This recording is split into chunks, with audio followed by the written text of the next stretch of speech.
vēlreiz, ja Air Baltica laikus līdz augusta beigām neatgriež aizdevumu, jūs atkāpieties no amata.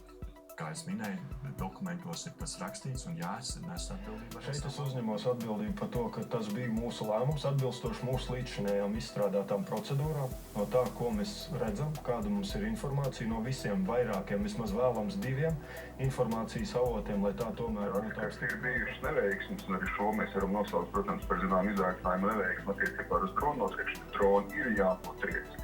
Tā ir arī visu pirms vadītāji, un tā skaitā arī man, kā nodaļas vadītāja atbildība. Tā kā, protams, es uzņemos pilnā. Kā mēs ejam tālāk.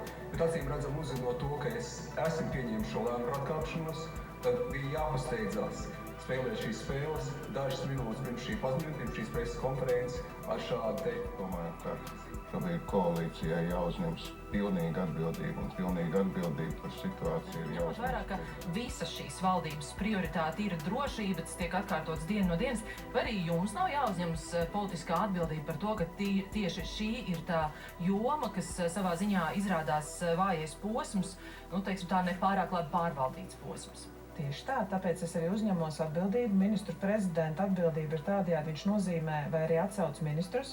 Tātad ministri ir ministru prezidenta instruments, ar kuru arī viņš strādā.